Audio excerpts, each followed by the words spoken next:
This is a Z80 NOP CPU tester.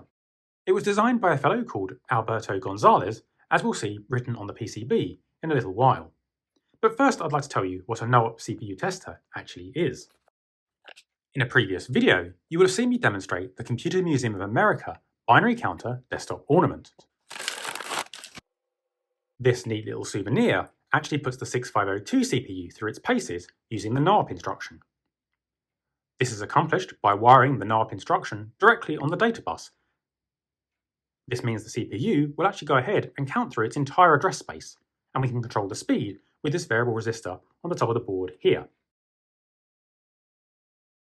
In my previous video, we extended this circuit on a breadboard and used resistors and diodes to program in actual instructions to test out the CPU's mathematical capabilities. However, the desktop ornament itself is a CPU NOP tester for the 6502 CPU that was at the heart of the Commodore 64, the Apple II, and the BBC Micro series of computers.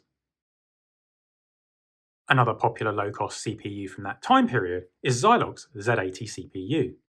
It was designed to be backwards compatible with Intel's 8080 CPU and was popular in the 1980s personal computers, not least among them in the ZX Spectrum. Here I have an example of the Sinclair ZX Spectrum Plus 2. This was a later model Spectrum with a built-in data coder and was the first to be produced after Alan Sugar purchased the Sinclair brand and computer products from Sir Clive Sinclair. While my Sinclair Spectrum is fully functional, I do have this spare Z80 CPU knocking around in my parts bin, and it occurred to me that I've never tested it to see if it actually works. So when browsing Dundee recently and seeing the Z80 CPU NOP tester come up for sale, I thought it'd be a great little addition to my toolkit. So without further ado, let's look inside and see what you get.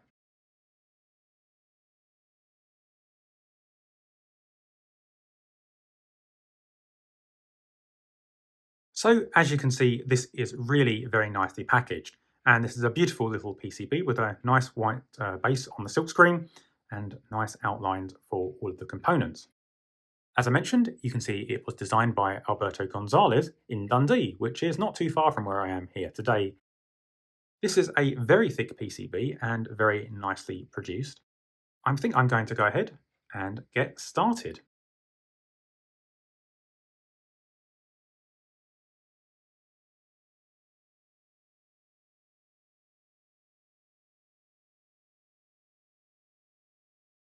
So, as I mentioned, I purchased this from Alberto's Dundee store, and there's a QR code here, which hopefully you can see if you'd like to go through to the documentation, which instructs you on how to assemble the board. As you can see, everything is very carefully labelled, which is a really nice little addition that's been done in putting this kit together.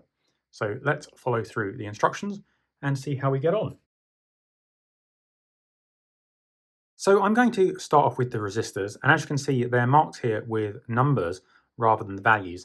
And for kits that don't have a printed bill of materials included, I do prefer the values on the board, although, as I say, there is documentation at that link that we can follow along from.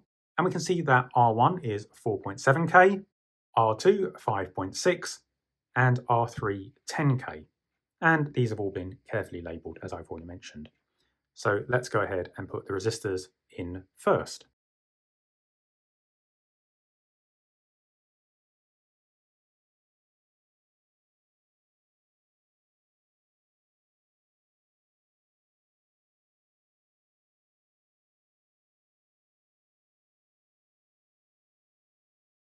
Next, it suggested we do the socket, and we can see that it's actually included on this piece of foam here. So let's remove that and place it on the board with the little notch cut out, pointing in the same direction as on the board.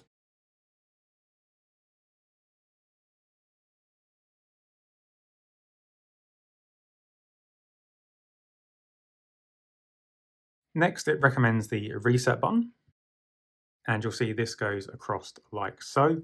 So the claws, so to speak, go through like this.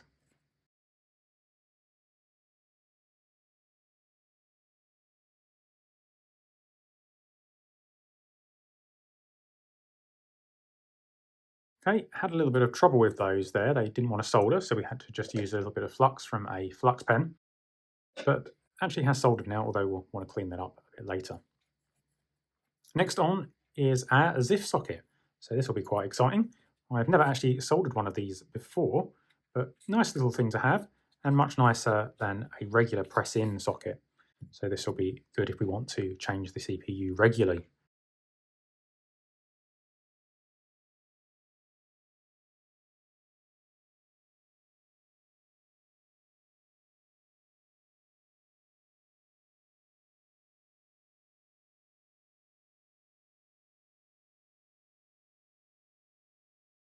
Next, we're going to install the USB-B connector, which is going to provide power.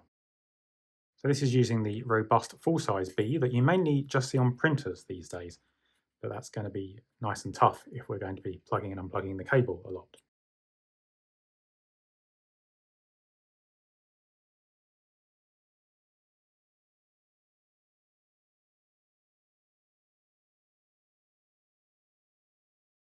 Next, we're going to put in the ceramic capacitors, and we have a 10 nanofarad for C2 and a 100 nanofarad for C3, and that gives us a 103 marking for our C2 and a 104 marking for our C3. So here's our 103, which is our 10 nanofarad, and our 104, which is our 100 nanofarad.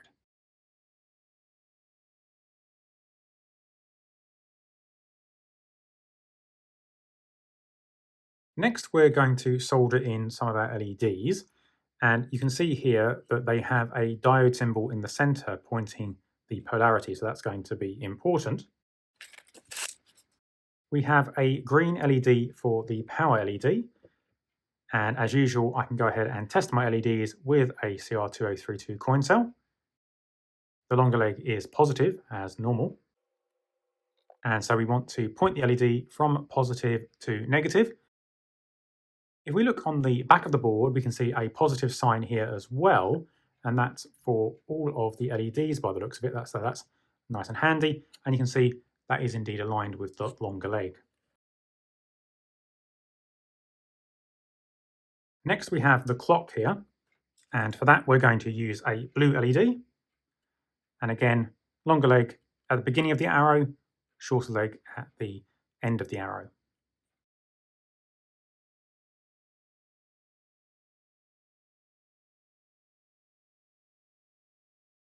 Next, we have 4 yellow LEDs for these positions here.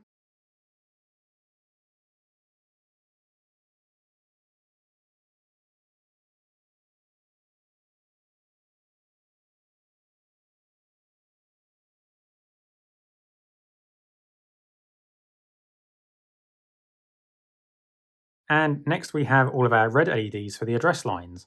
So that's A0 to A15.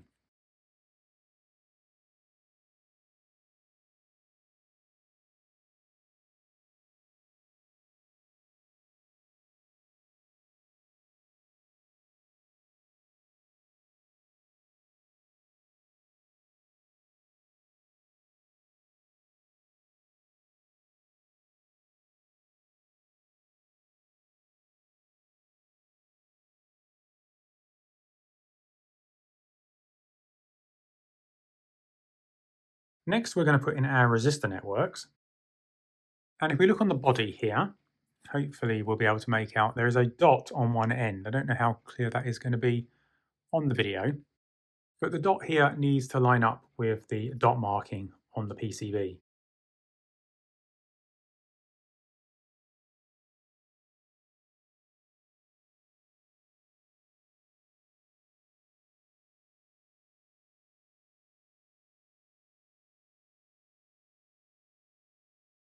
Next, we're going to do the electrolytic capacitor, which goes in C1 down here.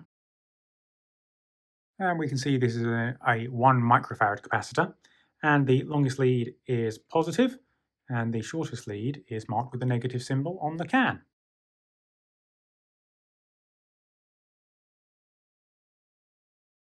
Okay, next we're going to do the power switch.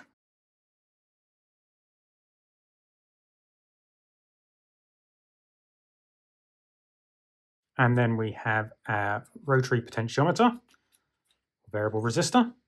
Oh, and we seem to have a bit of a bent leg on that. Not quite sure why. So you saw that come straight out of the package there. So we're going to need to bend this down a bit.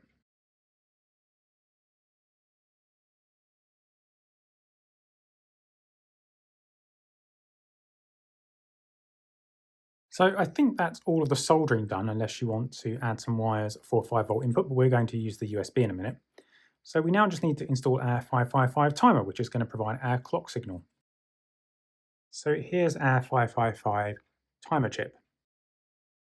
And as usual, we want to align the notch on the chip with the notch on the board. So that means the chip is going in upside down relative to the rest of the board. It's kind of tricky with that capacitor placement, but let's see if we can get that in place. And there we go, that's installed. So let's see if our clock generator actually works as expected. So for that, we're going to need some USB power. I've got my USB power bank, and you're going to need a USB B lead. And I've got this one here from an old iOmega zip drive. That's kind of a exciting provenance for this. So let's try turning it on.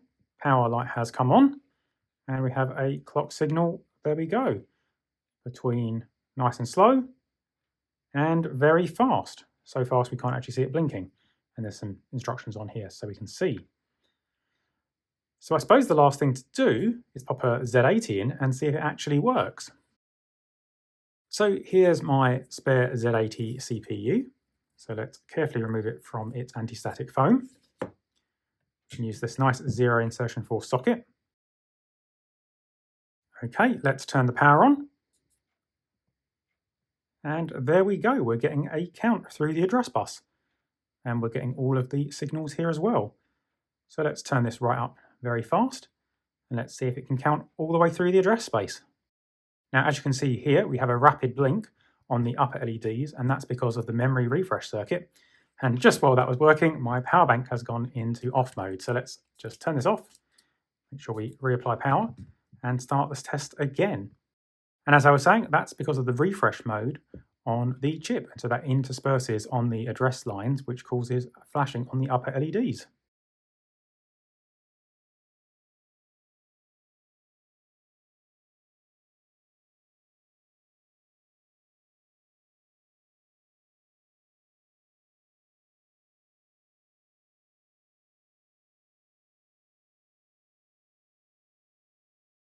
Okay, so we are only just about halfway through the test, but at this point we have driven all of the address lines individually at least once, now that we're driving address line 15. So overall it looks like my Z80 CPU is in good working order, which is good to know. Nice to have a spare for that Spectrum. Altogether, this is a really nicely designed board. It's very attractive and it's very well put together. There are a few minor things that I might have changed myself. For example, my OCD about making sure these LEDs are lined up would have been much easier to achieve that alignment if they were bar LEDs, but I think the individuals are very attractive here.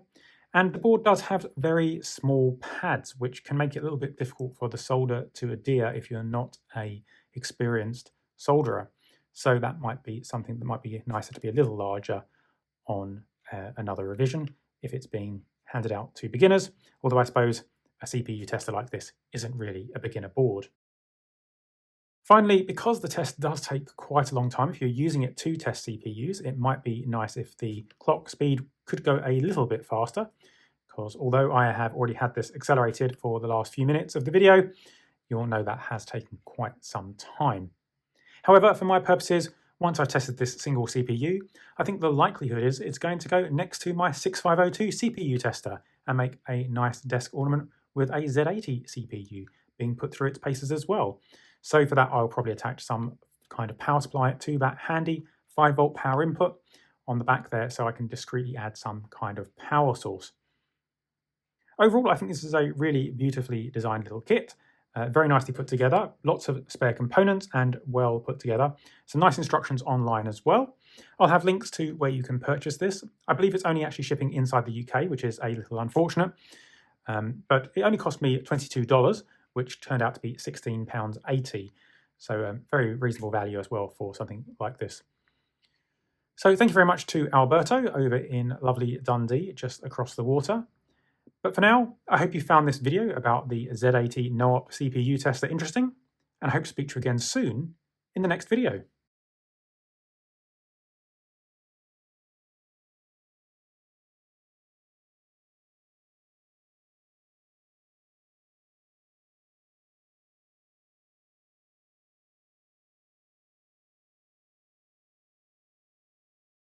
Good work sticking it out till the end. Make sure to let everyone else know what happened in the comments.